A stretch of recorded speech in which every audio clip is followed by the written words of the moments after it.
Hello student, कैसे हैं आप सब। एक बार पुनः सी कोचिंग क्लासेस पर स्वागत है। उम्मीद करता हूं आप सब अच्छे होंगे। ऐसे बच्चे जो 11th क्लास से अब 12th क्लास में आ चुके हैं और बहुत सारे बच्चों का डिमांड था कि सर हमारे लिए अब नया कोर्स स्टार्ट कीजिए, नया बैच स्टार्ट कीजिए। तो अब प्यारे बच्चों आपके लिए एक नया बैच स्टार्ट कर चुका हूँ, जिसमें आज आप पढ़ेंगे अध्याय 1 वैद्युत आवेश तथा क्षेत्र। प्यारे बच्चों ये जो आपका लेक्चर है ये पहला है, ठीक है, ये पहला लेक्चर है और इसमें कुछ बेसिक पृष्ठभूमि हम चर्चा करेंगे। इसके बाद आपको क्रम से पढ़ाएंगे। प्लेलिस्ट में आपको पूरा अलग बना दिया जाएगा जिससे आपको सहूलियत हो, वहां से आप पढ़ सकते हैं। यदि मैं कहूं पुराना वीडियो देखें आप तो क्या देख सकते हैं? जी हाँ, कोई परिवर्तन नहीं होगा। इस वर्ष प्यारे बच्चों अभी आपको 100% लेकर के तैयारी करना है। जो भी 11th क्लास के बच्चे हैं, यदि आप 12th क्लास के हैं तो प्लीज़ यार अपने छोटे भाई बहन को, यदि आपने वास्तव में साल भर हमसे पढ़ा है तो अपने छोटे भाई बहन को शेयर कर देना वीडियो, और सपोर्ट जरूर करना ताकि जो हमारा मतलब जूनियर बैच है, अर्थात आप लोगों का जो जूनियर बैच है वो जरूर पढ़ सके। एमपी बोर्ड के जितने भी बच्चे हैं 11th क्लास का एग्जाम हो चुका है तो 12th क्लास में आए और पढ़ाई शुरू करें। और जो भी 12th क्लास के हैं तो प्लीज़ हेल्प जरूर करिएगा उन बच्चों का जो 11th क्लास से बाकी में 12th क्लास में पढ़ने वाले हैं। शुरू करते हैं प्यारे बच्चों। ये जो आपका चैप्टर है वैद्युत आवेश तथा क्षेत्र है ना, कम से कम इसके 20 से 25 लेक्चर बनेंगे। छोटे छोटे लेक्चर के माध्यम से आपको पूरा कंप्लीट कराऊंगा। विद्युत आवेश तथा क्षेत्र का मतलब कुल मिलाकर के ये प्रारंभिक अवधारणा कहां से आया?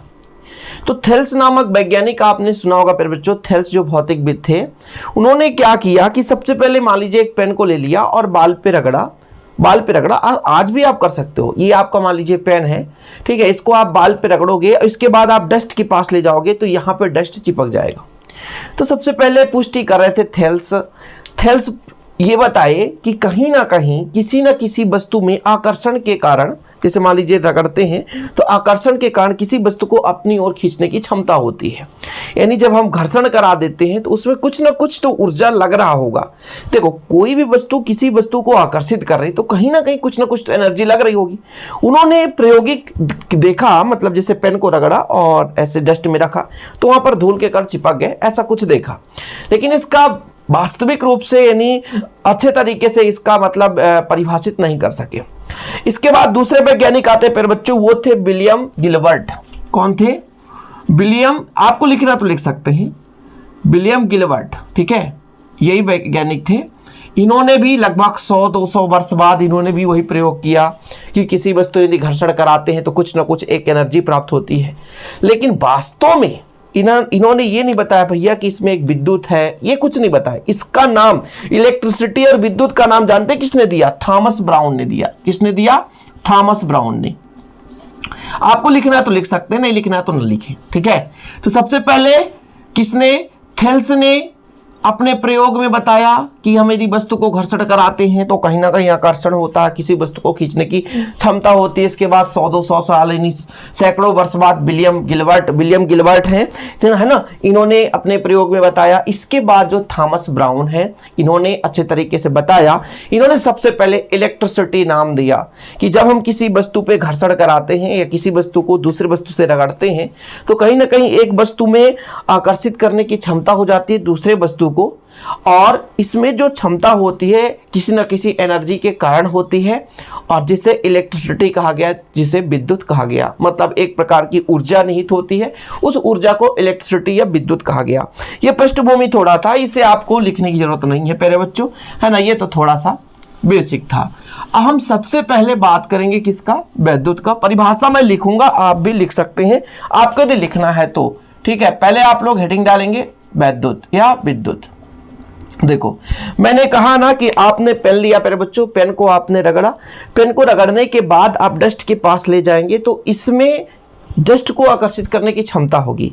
और मैंने पहले भी बताया यदि कोई वस्तु किसी दूसरे वस्तु को खींच रहा होता है, आकर्षित कर रहा होता है, तो उसमें कहीं ना कहीं कुछ ना कुछ ऊर्जा निहित होगी।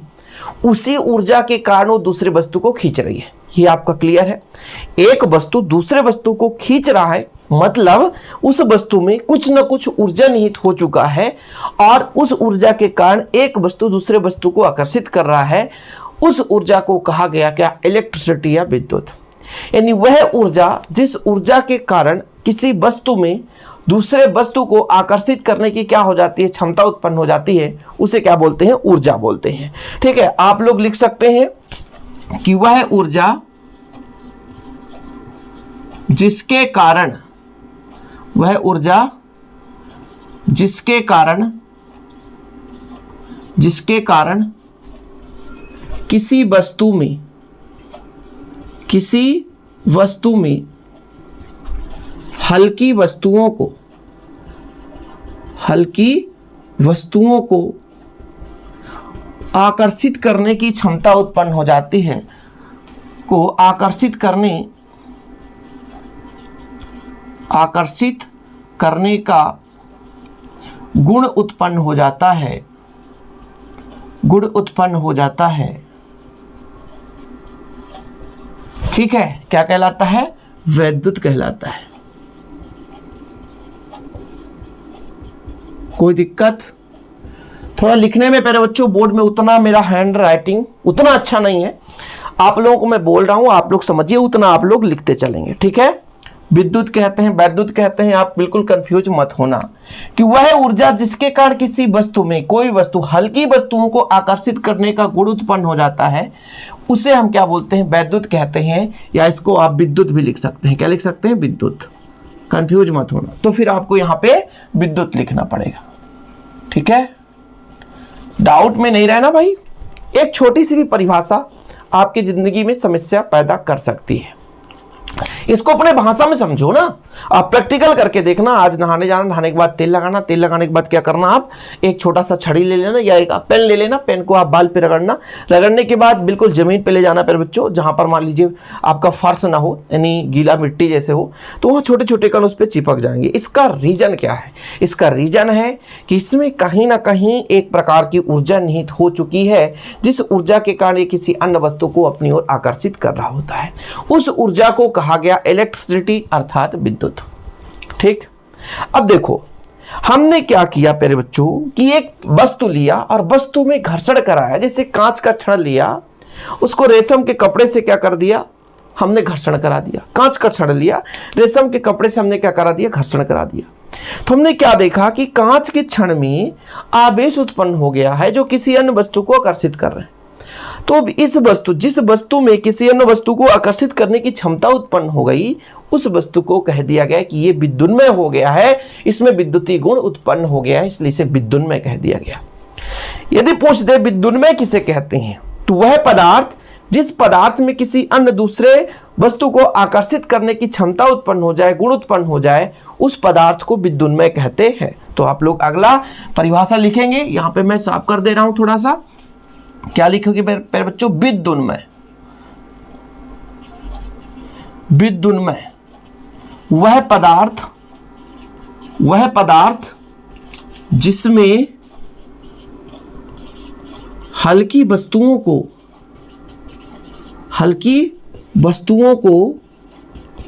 आकर्षित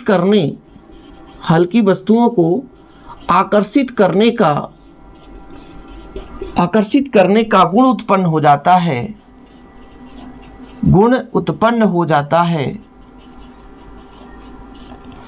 विद्युन्मय कहलाता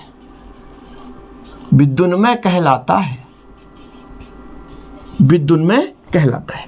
समझ गए? दूसरा आप परिभाषा लिखेंगे, विद्युन्मय वह पदार्थ, बिल्कुल जीरो से लेकर चल रहा हूं, धीरे धीरे करके कराऊंगा, बिल्कुल आप चिंता ना करें, अभी आपके पास ढेर सारा समय रहेगा। विद्युन्मय एक वह पदार्थ है जिसके कारण जिसमें हल्की वस्तु को क्या कर सकता है, आकर्षित करने का गुण उत्पन्न हो जाता है, कर सकता है। यानी एक प्रकार का पदार्थ है जिसमें हल्की वस्तु को आकर्षित करने का क्षमता उत्पन्न हो जाता है, इसमें एक ऊर्जा निहित हो जाती है, उसे बोल देते हैं विद्युन्मय। यानी विद्युतीय गुण उत्पन्न हो जाए मेरे बच्चों, क्या विद्युतीय गुण उत्पन्न हो जाए, किसी वस्तु को आकर्षित करने की क्षमता उत्पन्न हो जाए, तब वो पदार्थ कहलाता है विद्युन्मय। यहां तक क्लियर है? फॉर एग्जाम्पल कांच का छड़ ले लो, आप कांच का छड़ ले लो, रेशम के कपड़े से घर्षण करा दो, रेशम के कपड़े से रगड़ने पर जो आपका कांच का क्षण है, क्या प्यारे बच्चों, कांच का क्षण विद्युन्मय हो जाता है। विद्युन्मय हो जाता है। ठीक है, ठीक, समझ में आया। कांच का क्षण है, जब उसको हम रेशम के कपड़े से रगड़ते हैं तो प्यारे बच्चों कांच के क्षण पर धनावेश हो जाता है और रेशम के कण पर ऋणावेश उत्पन्न हो जाता है। इस पर भी मैं आपको पूरा समझाऊंगा, बिल्कुल आप चिंता ना करें। इतना आप करें, इतना आप लिख लें प्यारे बच्चों, स्क्रीनशॉट भी ले सकते हैं आप लोग। ठीक है, चलें आगे। चलो, यहां तक क्लियर है। इसके बाद हमारा आ गया प्यारे बच्चों आवेश। क्या आ चुका है? आवेश। आवेश किसे कहते हैं? और आवेश के ही आधार पर पूरा का पूरा फिजिक्स, जो आपका जो वैद्युत क्षेत्र और जो आपका वैद्युत आवेश है प्यारे बच्चों, इसी के कारण पूरा फिजिक्स टिका रहता है। मतलब जो आपका प्यारे बच्चों चैप्टर 1 है, चैप्टर 2 है, चैप्टर 3 है, यहां पर पूरा आवेश ही आवेश चलेगा। आवेश के कारण ही पूरा परिभाषित होगा, आवेश से ही संपूर्ण आप थ्योरम करोगे। तो आवेश को समझना जरूरी है। वास्तविक में यदि देखा जाए प्यारे बच्चों तो आवेश की कोई निश्चित डेफिनेशन नहीं है, लेकिन मैंने यहां पे देखो कहा कि कांच के क्षण को रेशम के कपड़े से रगड़ा तो कांच का क्षण विद्युन्मय हो गया, अर्थात इसमें आवेश उत्पन्न हो गया, अर्थात इसमें एक प्रकार की ऊर्जा निहित हो गई, जिसके कारण कांच का क्षण किसी अन्य वस्तु को आकर्षित कर सकता है। तो इसमें कोई ना कोई ऊर्जा आया और वो ऊर्जा चार्ज के रूप में आ गया, पॉजिटिव चार्ज। तो आपका जो ये चार्ज है, जो आवेश है, एक प्रकार की भौतिक राशि है जो किसी के पास जाने से उसमें विद्युन्मय होने का गुण उत्पन्न हो जाता है। अच्छा, समझ में नहीं आया सर, कुछ और तरीका बताओ। देखो भाई साहब, थोड़ा समझने की कोशिश करना। आप 12th क्लास में हो, बीएससी कर लिया आपने, 12th क्लास में हो, बीएससी कर लिया आपने, बीएड कर लिया आपने, एमएससी कर लिया आपने, एक स्टूडेंट की लाइफ जीना सीख गए। अब आप पढ़ाना चाहते हो, कांच का क्षण है, आप पढ़ाना चाहते हो तो आप अपने कांच के क्षण से तुलना कर लो। अब आपको क्या दी जाएगी? ट्रेनिंग, कि किसी बच्चे को कैसे पढ़ाया जाए, किस प्रकार से उसके जीवन से रिलेट किया जाए ताकि उसको वास्तविक रूप से समझ में आए कि ये क्या है। तब कहीं जाकर आपके अंदर पढ़ाने की शैली उत्पन्न हो गई, क्षमता उत्पन्न हो गई, तो मतलब आप वहां पर विद्युन्मय हो गए। उसी प्रकार कांच है बेचारा, कुछ नहीं है, सिंपल है। जब तक उसको घर्षण नहीं कराओगे तब तक उसमें आवेश उत्पन्न नहीं होगी।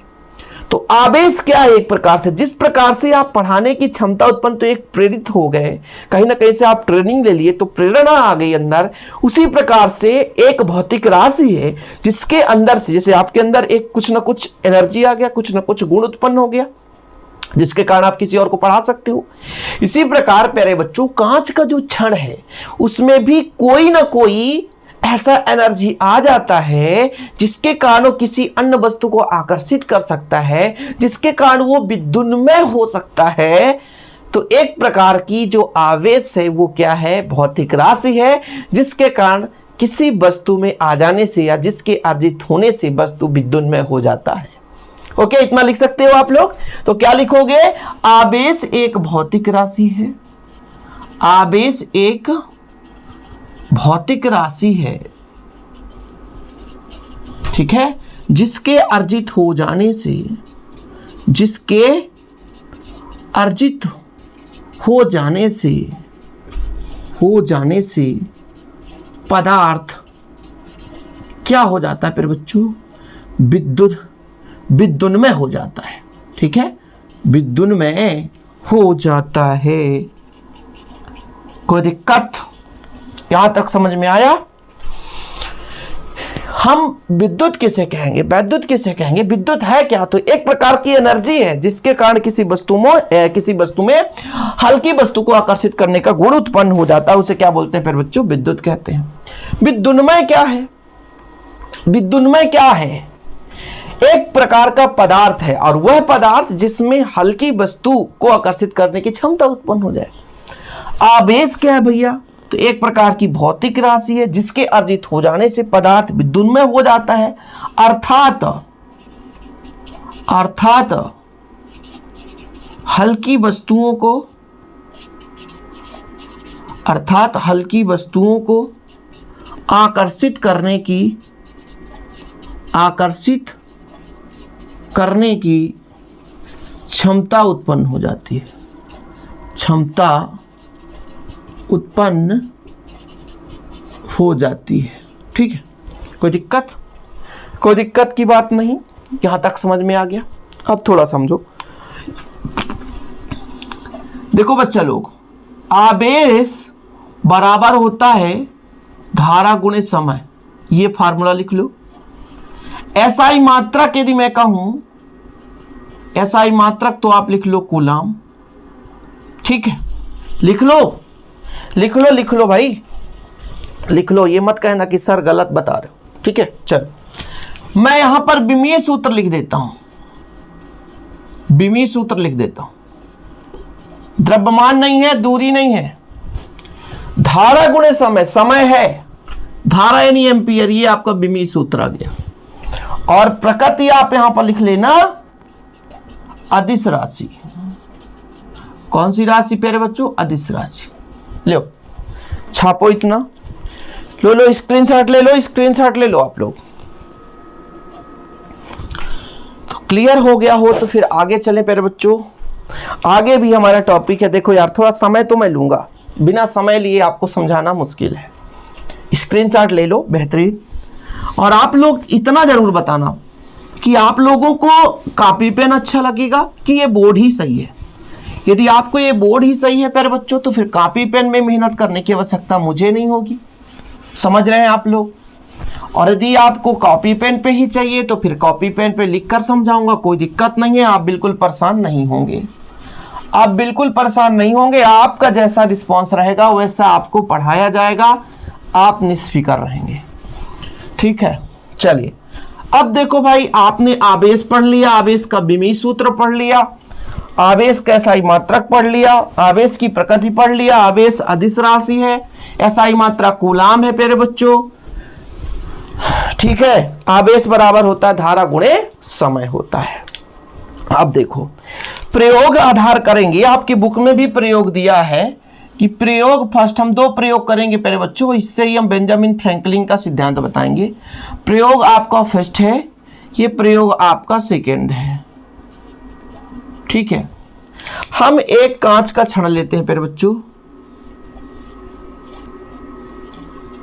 और यहां पर हम एक लेते हैं क्या? एबोनाइट का छड़। ठीक है, ये किसका छड़ है? कांच का छड़ है। ठीक है, ये एबोनाइट का छड़ है। ठीक, इस कांच के छड़ को रेशम के कपड़े से रगड़ने से क्या इन दोनों के बीच क्या करेंगे? घर्षण कराएंगे। क्या कराएंगे? घर्षण कराएंगे। यहां पे हमारा ऊनी कपड़ा है, ऊनी कपड़ा सबको पता है, ये ऊनी कपड़ा है प्यारे बच्चों। इन दोनों के बीच घर्षण कराएंगे। क्या कराएंगे? घर्षण कराएंगे। तो इस पर निगेटिव चार्ज आ जाता है और इस पर पॉजिटिव चार्ज आ जाता है। यहाँ पे कांच के छड़ पर पॉजिटिव चार्ज, इस पे निगेटिव चार्ज आ जाता है। ठीक है, अब देखो, इसी को देखते हुए बेंजामिन फ्रैंकलिन ने, कौन? बेंजामिन फ्रैंकलिन ने बताया आवेश के प्रकार को। क्या बताया भैया? आवेश के प्रकार, आवेश के प्रकार। एक बता दिया धनावेश और दूसरा बता दिया ऋणावेश। क्या बताया? ऋणावेश। बेंजामिन फ्रैंकलिन, बहुत नाम चर्चित है, गिना चुना नाम है, सबको पता है।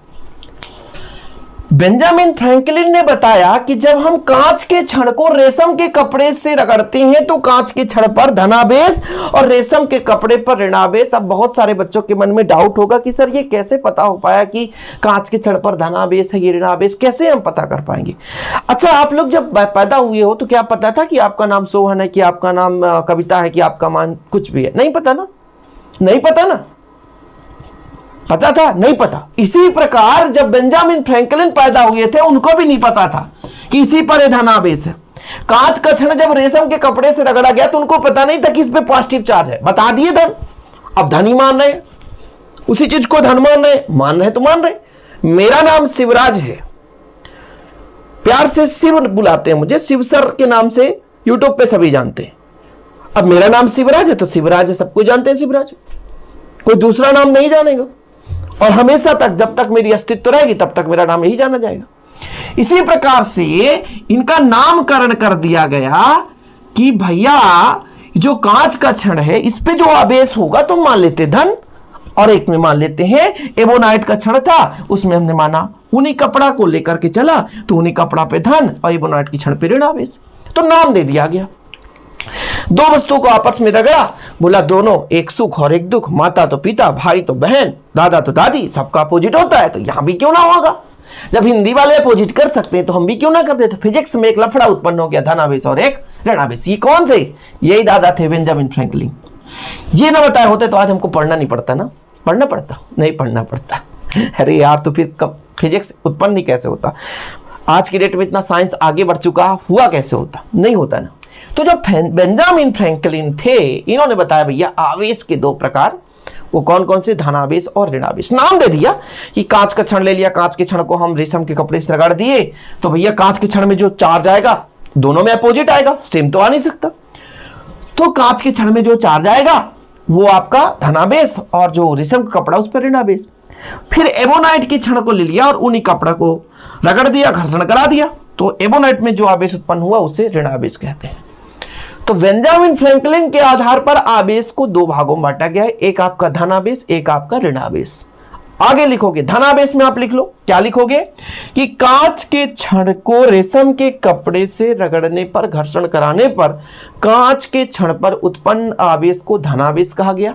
लिख लो, नोट डाउन कर लो, बिल्कुल। कांच के क्षण को रेशम के कपड़े से घर्षण कराने पर, रगड़ने पर कांच के क्षण पर उत्पन्न आवेश को धनावेश, एबोनाइट के क्षण को, किसके? एबोनाइट के क्षण को ऊनी कपड़े से रगड़ने पर एबोनाइट के क्षण पर उत्पन्न आवेश को ऋण आवेश कहा गया। किसने कहा? बेंजामिन फ्रैंकलिन ने। समझ लो भैया, कोई दिक्कत नहीं, जो भी आपके टॉपिक में रहेगा वो चलते जाएगा, पढ़ाते चलूंगा, ठीक है। फिजिक्स का बुक लेकर रखा हूं भाई, जो आपके सिलेबस में वही चीज पढ़ाऊंगा, ठीक। अब थोड़ा समझना, अब इसके आगे थोड़ा और समझो। ये पहला पार्ट है। देखो जरा, जो बेंजामिन फ्रैंकलिन थे बड़े चतुर थे यार। अब देखे कैसे कि इन्होंने दो कांच का क्षण ले लिया, ठीक है, दो कांच का क्षण, और कहा कि इन दोनों को हमने रेशम के कपड़े से, किससे? रेशम के कपड़े से घर्षण कराया है, और फिर जब पास मिलाया तो ये भी पॉजिटिव, ये भी पॉजिटिव, ये भी पॉजिटिव, ये भी पॉजिटिव। तो इन्होंने क्या देखा कि जब हम कांच के क्षण को घर्षण कराकर दूसरे कांच के क्षण, सेम दोनों है ना, कि पास लाते हैं तो ये एक दूसरे से दूर जाता है, यानी प्रतिकर्षण होता है। क्या होता है? प्रतिकर्षण, रिपल्सन, अट्रैक्शन नहीं, रिपल्सन, प्रतिकर्षण होता है। तब इन्होंने एक नियम दे दिया, बोला भैया समान आवेश में, ऑब्जेक्टिव में आता है कभी कभी, समान आवेश में क्या होता है? प्रतिकर्षण होता है। समान आवेश में प्रतिकर्षण होता है, नियम दे दिया इन्होंने। क्या बोला? समान आवेश में प्रतिकर्षण होता है, ठीक। इसके बाद क्या किया इन्होंने? एक कांच का क्षण ले लिया, कांच का क्षण, किसका? कांच का क्षण, इस पे कौन सा चार्ज है, ठीक, और दूसरा ले लिया एबोनाइट। एबोनाइट पे कौन सा आवेश भैया? एबोनाइट पर कौन सा आवेश? ऋणावेश। तब इन्होंने देखा कि इन दोनों के बीच जो होता है आकर्षण है। क्या है? आकर्षण। आकर्षण का मतलब ये हुआ कि असमान आवेश में, नोट डाउन करते चलना, ऑब्जेक्टिव यही से बनता, फिर असमान आवेश में, असमान आवेश में क्या होता है? आकर्षण होता है, आकर्षण होता है। तो विद्युत से लेकर चुंबक तक आप पढ़ोगे, सजाती आवेशों में प्रतिकर्षण और विजातीय आवेशों में आकर्षण होता है। सजाती मतलब सेम सेम, सजाती मतलब सेम सेम, सजाती आवेशों में आकर्षण और विजातीय आवेशों में प्रतिकर्षण होता है प्यारे बच्चों, ठीक है। इतना आप लोग नोट डाउन कर लो। और ये पहला वीडियो है। वीडियो पसंद आए, आपका रिस्पॉन्स जैसा रहेगा आपके लिए निरंतर मैं कार्य करूंगा। वीडियो पसंद आए तो लाइक करना ना भूलें, शेयर करें बच्चे लोग। मिलते हैं अगली वीडियो के साथ। जय हिंद, वंदे मातरम।